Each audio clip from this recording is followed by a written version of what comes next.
Good morning, everyone. Josh Miller here with Ideas X Lab. Welcome back to our next Uncovering Connection and Inclusion video podcast, powered by Switcher Studio and supported by Manning Clay. This is our second conversation of the week, and I'm really excited for the guests that we have coming on today. We're going to be able to really dig in and have a really robust conversation, which is really the whole reason we designed this series. How can we come together through curiosity for dynamic conversations around connection, inclusion, and aligning our vision and values in ever-changing times?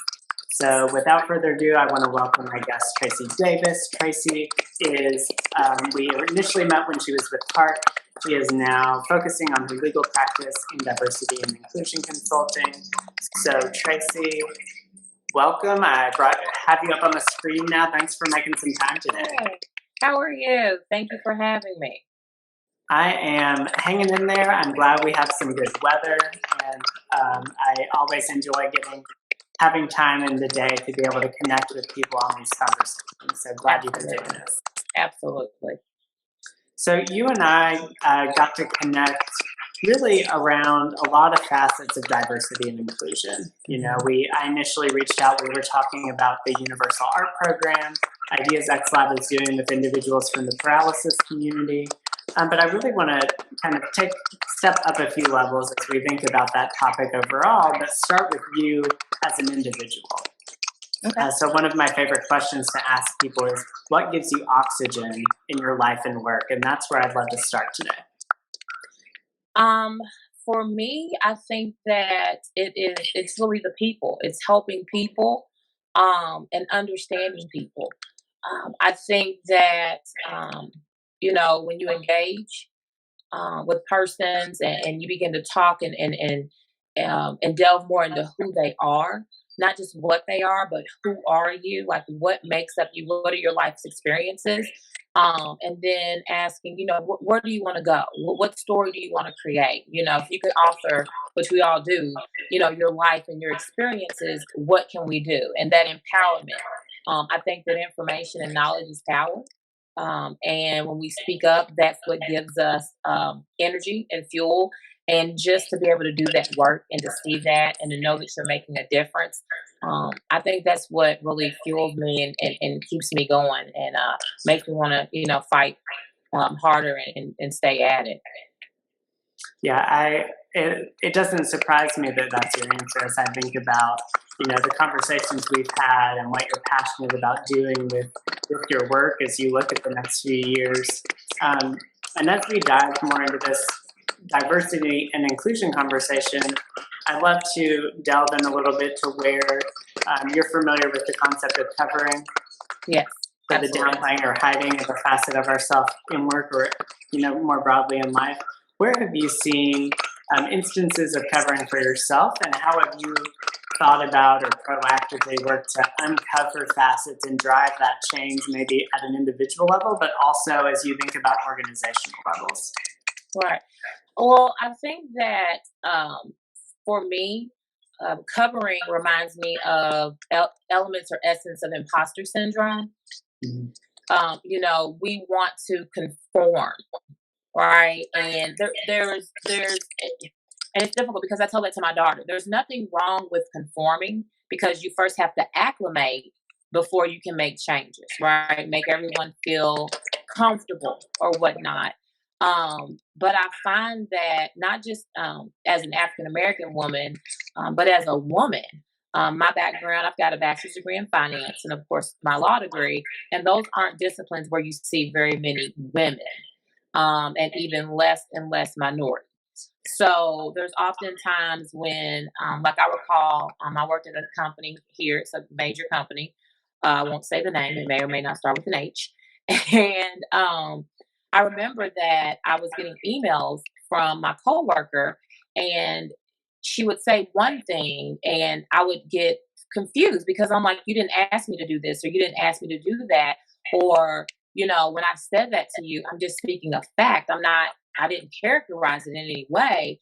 Why is it being taken this way? And one of my bosses, who was an executive, an upper level executive, came to me and said, well, you have to understand the way she talks. When she says this, she really wants you to do that. Or when you say this, this is the way that she's taking it. Oh, wow. And for the first time, I felt like I had to really change who I was, to be able to be accepted, Mhm. to be able to communicate with my coworkers. If I was upset or something hurt my feelings, I couldn't show emotion because people were scared of my raw emotion and my passion. Yeah. My ideas went, unnoticed. I worked a lot in the background. And so I felt myself, um, no, I don't want to use the word dumbing down because that's a very negative word, but I found myself not speaking highly of myself and not advocating for myself. I found myself, men can go in and into a room and they don't have to have as much experience or as much knowledge on something, and they just go in and that fake it till you make it, but that wasn't the same. And so I began to feel myself shirk in who I was and to try to create this package of who Tracy should be and who the world wanted me to be. Like now, this is major, okay, for me. But it was, making my hair look a certain way, wearing full faces of makeup, which, I don't do on a regular basis. This lipstick it's major again for me. It's because it's been so many days. Um, but or changing my ideas because that wasn't what the status quo thought. Being fearful of being that dissenting opinion, that could actually effectuate change. And so I found myself not speaking up. I found myself not really wanting to do certain projects. I remember one woman told me, "You hang around with all the administrative staff too much. Why do you always talk to the assistants and the cleaning people and and I actually found myself distancing myself from those persons because it was to me looked down upon by my higher ups, right? And that Yeah. wasn't who I was. But I think that we do that because we get this picture in our head of what success looks like and what we should be looking like, and so we acclimate and we begin to conform to that. And all of a sudden, before you know it, you look up and you're not who you are. You're not authentic. You've completely covered up yourself. You've completely saturated and drowned, who you were.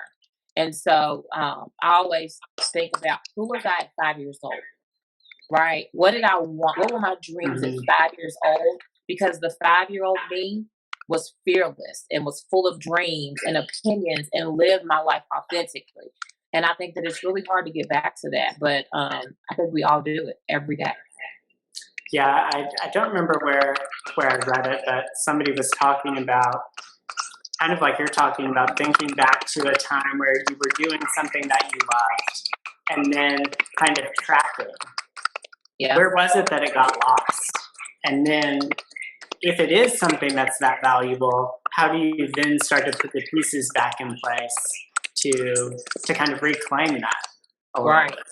I Right. can remember when I was in it was either my senior year of high school or freshman year of college. I had recently moved to Louisville, and I had someone from the gay community recommend that I wear less makeup because I was wearing too much eye makeup, and it was at one of those times where I had just found community where I felt more accepted than in other places, and so I was just like, oh, okay, well maybe that's just something I'll kind of put that to the side for a while, and it's taken 12 years to unearth what that comment and some subsequent things did to facets of myself that I changed, and then to Right. try to then think about how do you pull those layers back off.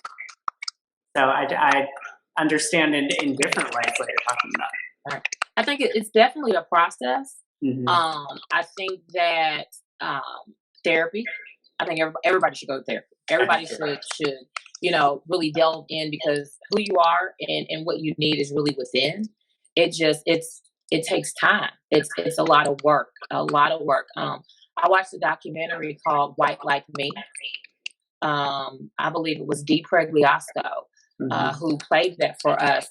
It was during a political campaign season, and it was I think it was the Women's Democratic Caucus or something. I forget where it was that we were at. And I remember my mouth dropping open because here I was watching this white male, right, who's supposed to be privileged and all these things.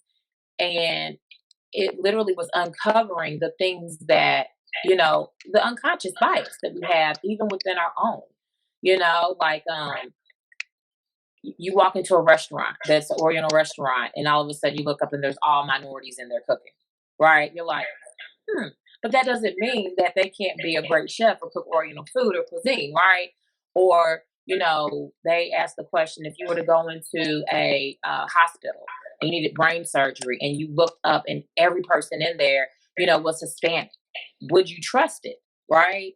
And then they said, now change your mind and think about it. Now imagine everyone in there being, Indian, right? Would you trust it? And it's like, well, yeah, I would. Or if they were white, yeah, I would, and you don't realize over the years how many times you've been taught what is right or what is smart. I find it in the legal community, right? As a minority woman, I get questioned all the time. Well, why am I doing this? And why should I do that? And you should call me back at, 11 p.m. at night and this, and this, and then I find my white male counterparts who I adore never had those problems. They never were questioned. They could say, do this, or that. And I could look and go, that is not the right thing to do, but it would be unquestioned, and that comes from those layers of being taught what's right, what's smart, what do you trust, who are you? And I think it's going to take we're making strides. I think it's really going to take a long time for us to like the uncovering. I love that concept of uncovering because that's truly what it is. It's getting through the layers to who you really are. Yeah, and I think before we launched the lab, you were talking about, as we think about diversity, equity, and inclusion and compliance. And I think part of what you just spoke to kind of folds into that. Absolutely. How do we think about transsectionality, and how do we think about these different facets of really taking a holistic approach that recognizes all of the different layers of people that we are then trying to support. So I'd love for you to kind of recount that slash give an overview of your thinking on that. So I'm a certified diversity practitioner. I've got my certification last year. And diversity is definitely a science, but there's two parts to diversity. There is the piece where you're talking about what is diversity? What is your national origin? Where were you born? What is your ethnicity? What is your race? How were you raised? Were you wealthy? Were you not? Are you LGBTQ? Are you not? Are your parents LGBTQ? There's all those different layers that make up who you are. Are you a millennial? A zennial? And that piece of it is everyone's included, right? White men, white women, black men, black women, Latinx, Pacific Islanders, Indian, all of it is just, it's that melting pot so that everybody has rights and has a voice. But then you have the compliance piece. And the compliance piece is important, right? Because we have a lot of federal regulations, Title VI, Title VII, you got Title IX, Title II, Title IV, that is there to make sure that we're not being discriminatory, to make sure that we're doing things so that everybody has access. That's what we call it, access. But in doing that, what I have found is that, we have checks in a box. So to be compliant means, do we have this many women applicants? Yes. Do we have this many minority applicants? Yes. Right. But what happens is you miss out on the richness of diversity, right? So if you have a lot of women that are applying for jobs, you may miss out on the fact that you don't have a lot of white women, right? Or a lot of minority women. Or if you have a lot of minority males, you may say, okay, well, we're, 82% African American males here, so we're killing it. But in reality, we don't have minority women, or those males are not in roles of management, right? Or they've been in one role for a long time. So when it becomes opportunities, to move up, to get training, and to do different things, that work isn't being done because we're looking at these boxes and we're saying, okay, we've checked them off, we're killing it, we're doing great, and we're really not doing the work, right? It looks like it, but we're not. And so for me, compliance is important, right? You have those rules and those regulations. However, I think that diversity, that inclusion, that equity, right? Equity is not equal. And that's what people need to understand. Because if you're ahead of me and I keep giving you the same that I give everyone else, you're going to continue to be ahead. And so equity is fairness, right? What is fair? If we do the same job, I deserve the same pay. If I need to be 5'10" in order to reach this shelf to do my job, then if someone's 4'11", I give them a footstool to get them to that. That's what that's about. And so that transsectionality work, that looking further and delving in, because if we really look within and ask ourselves all the right questions, we'll find out that oftentimes, more often than not, we're not in the majority, right? You have college educated, married, children, Christianity, straight, straight, different things like that. And so when you really think about it, even if I were to go up to myself and compare myself to a white woman, right? There are going to be some elements where I potentially could be in the majority more often than she is. But because she's a white woman and we just look at her for face value, we're thinking, oh, but she could be a white female who is bisexual, who is a Buddhist, who is divorced, that has one adopted child and hates dogs, right? And she's got a high school education, right? And so those are the things that we need to start looking at when we talk about diversity, are all the elements that make up people, right? And realize that, we need every single person in order to encompass the whole, right? To make it the best, you need the best. You can do, my dad used to tell me all the time, you can do a few things great or a lot of things okay. So we want to be able to have everybody come to the table with their greatness and with their different ideas. And I think that's important. And I think a lot of times we miss out on that because we're so worried about checking a box and making it look the way that it should look. So I would like to see diversity go into that direction as it grows, into delving more into transactionality, into delving more into our differences. Like I was looking at a website, because we do that. We look at websites and we say, is this website welcoming? Do I feel like do I feel like they want my business? Do I feel like they understand what my needs are? And what I found was that a lot of companies that boasted and bragged about females, or boasted and bragged about acceptance, continually would put transgender females on their website, and you never saw transgender male. And I was like, I have a problem with that.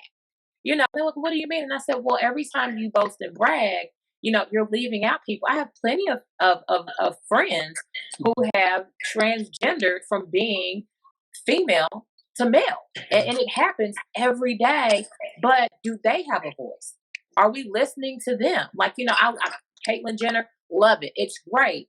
But, Cher's son, what about Cher's son? What about that? Did we push that out there? And so we've got to be mindful of of those things, because there's the essence of there lacks of diversity in every sex.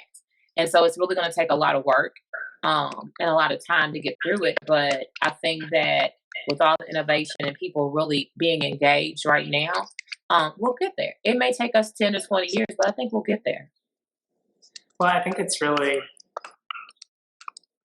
interesting where we are right now with the pandemic, with people who are still fortunate enough to be working in whatever capacity that is, doing that remotely. There's been, at least temporarily, this wall taken down, right? You're in your home. You Right. are home with multiple people. Yeah. I was on a call with someone who moved to town. They're staying in an extended stay hotel. There's a partner and a child, and a pet. And so, as you know, we're getting to see these facets of people showing up in this more, or you know, you could consider it more authentic, or just more layers of them are readily available to us.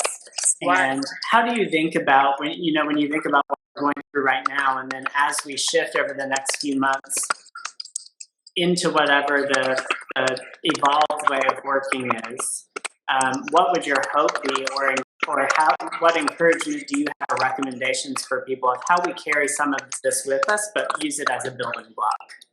I was actually having a conversation about that, because a few friends of mine, were talking, extrovert versus introvert, and how Mm-hmm. busy we are, and how many things we did, and how much of our days was, I get off, I'm still working till 6 or 7, calling this person back, going to dinner, going to this event, and it really has made. I think it's almost it's a good thing because everybody has had to slow down and had to look at prioritization.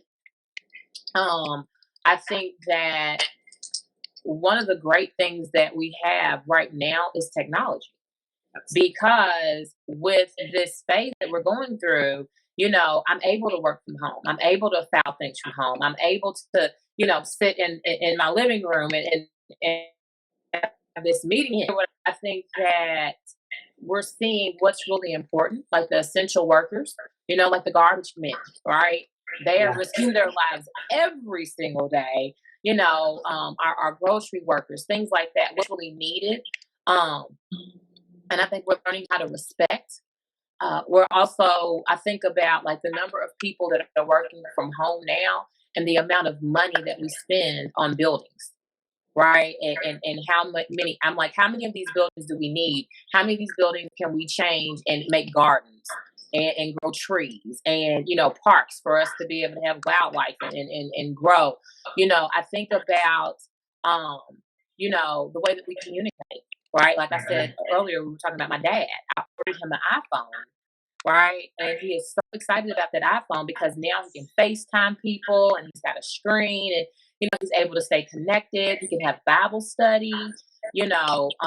I've had more fun with friends doing group chats, video chats with everyone having their food and being able to do dinner. Um, I think that those things are important, but I think that what we need to take away from this is um how long does the workday need to be? Do we all really need cars?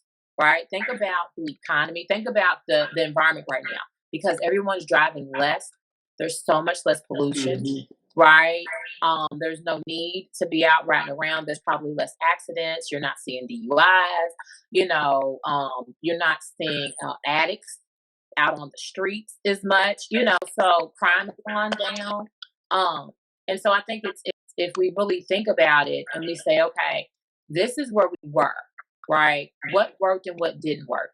Because now the world is small, right? Like COVID-19 doesn't care about your race, doesn't care about Yeah, your it's not. gender, doesn't care about your age, and that one thing brings us all together as human beings.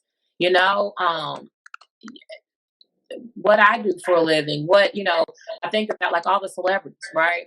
They're sitting at home. They're with their kids. They're cooking dinner. They're not performing. We're not so caught up in that new dress or whatever it is. And so I think that if we use this time wisely to like really focus, um, really, I mean, I believe in chakras. So really aligning your chakras, Mm-hmm. really getting your energy together, detoxing, mentally detoxing, eating right, eating healthy, and things like that. And then when we go back out into this new normal, making it deliberate. I think we're going to be a better people. I think we're going to be a kinder people. Hopefully, this will bring out that human element. I think a lot of us, especially me, we were just it was like a machine.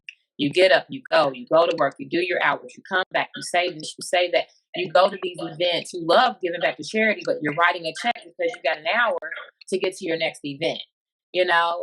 hopefully we'll slow down, and we'll enjoy life and we'll begin to actually live. So I think that's good. Yeah, with so many people that I've talked to, one person yesterday um, talked about having the space to reconnect and reflect, and actually figure out what makes their soul smile.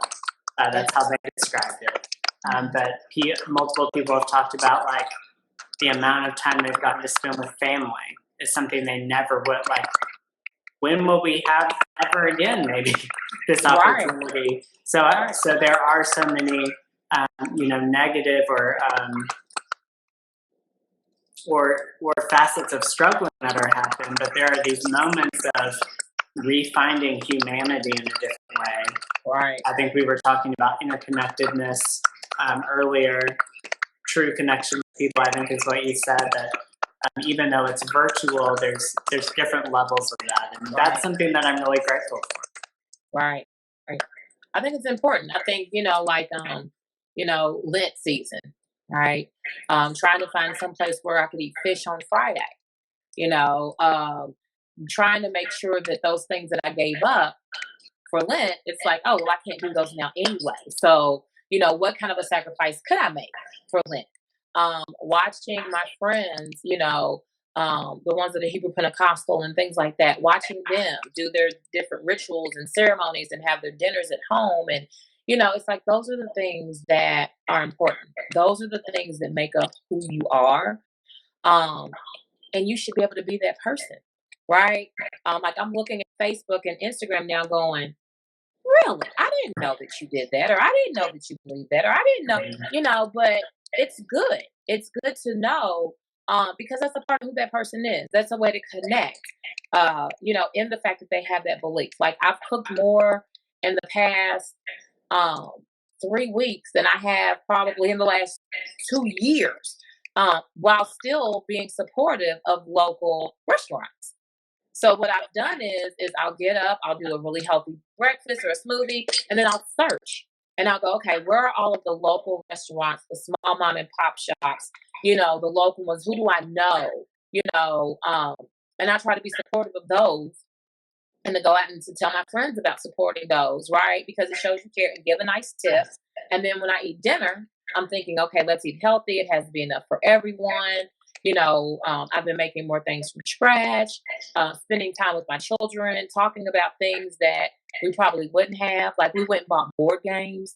We've been playing Monopoly and cards with friends and, Uno, Jacks, stuff like that. Walking and really looking at the grass, noticing the different changes, noticing the leaves, the parks, um, just really taking time out to live in the moment, which is good. And like I said, people are being so friendly. They see you and they're like waving, and it doesn't matter what they look like, whether they have a mask on or whatnot. People are being generous. We're not touching certain things. We're learning how to only get what we need, right? Like I'm only going to get this one box of toilet tissue because I know that there are other people out here, Yeah. who need it. Looks like Tracy will be hopefully joining us in just a moment.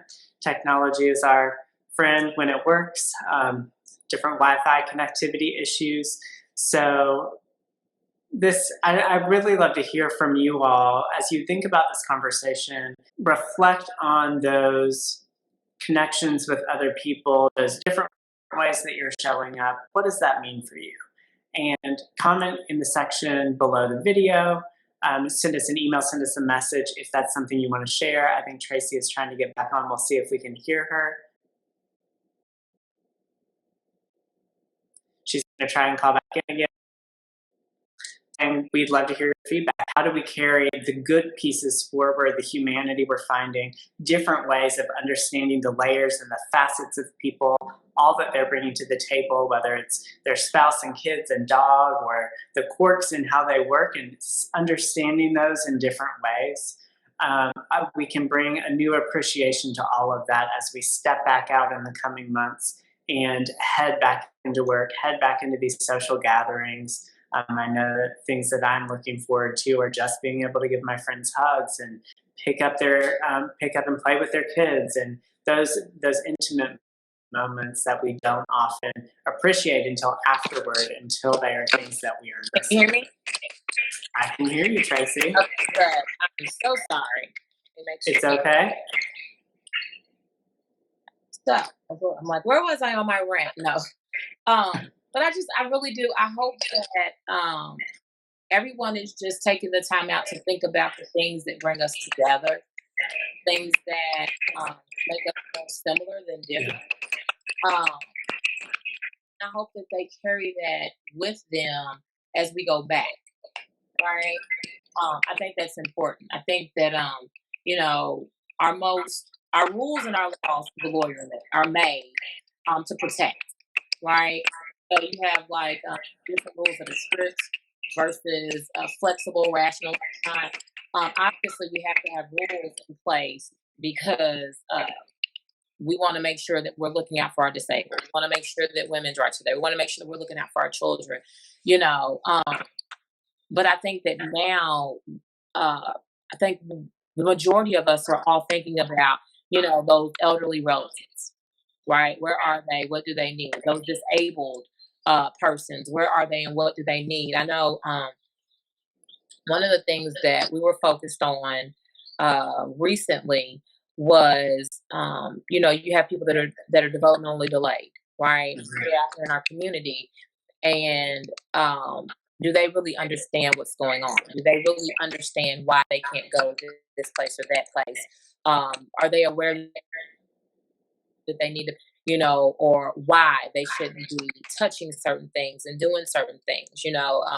I have a son that's 21 and he was developmentally delayed. He's doing great, has a job, things like that, but just taking that time out to pause and say, do you understand this? Or do you understand why you can't do that? Or are, are you